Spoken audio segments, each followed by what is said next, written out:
je vous propose de commencer par une petite expérience. Vincent, est-ce que tu peux éclairer le cube, là, s'il te plaît? Alors, pouvez-vous le fixer? Est-ce que vous le voyez plein, en 3 dimensions? Hein? Je vais le faire bouger. Un petit peu, pas trop. Là, tout le monde le voit plein? Oui? Ici aussi? Oui? Pourtant, c'est un cube creux. Mais en l'absence d'ombre à l'intérieur, vous le voyez plein. Alors même si les informations qu'il reçoit sont incomplètes, hein, eh bien notre cerveau, lui, crée toujours l'image la plus cohérente. C'est ça, en fait. L'une des propriétés les plus remarquables de notre cerveau est très certainement sa capacité à nous mettre en boîte nous-mêmes.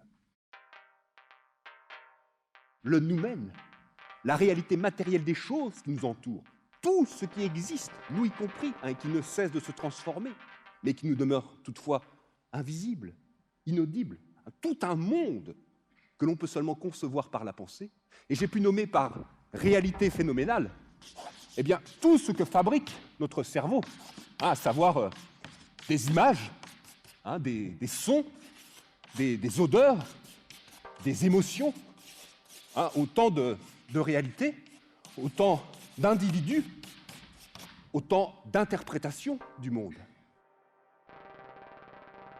Donc ça, c'est l'enregistrement d'un neurone qu'on a réalisé avec une microélectrode et qu'on a transformé en impulsion sonore.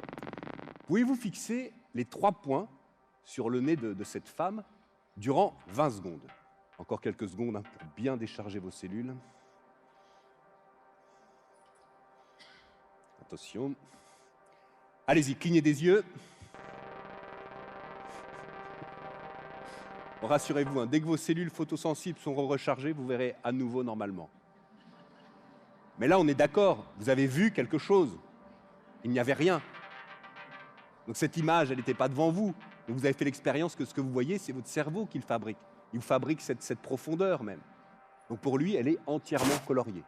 Et il s'est vraiment appliqué à faire ce coloriage. Il y a passé plusieurs heures. Et c'est en travaillant avec ces patients, pour mieux comprendre le fonctionnement de notre cerveau, il y a une quinzaine d'années, eh bien qu'est née la question qui nous occupe toutes et tous ce soir. Qu'est-ce que notre réalité?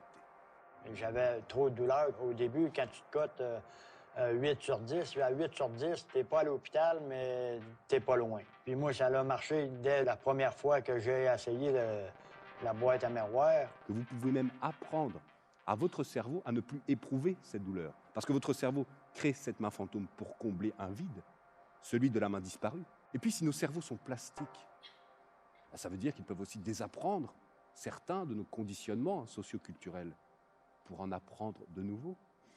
C'est le cerveau d'un petit veau. Mais pour 4,50 €, j'ai acheté l'une des choses les plus sophistiquées au monde.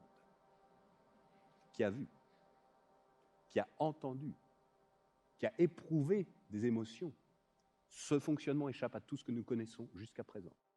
Une partie de ces neurones se trouve à la surface de notre cerveau et forme ce qu'on appelle le cortex cérébral. Voilà.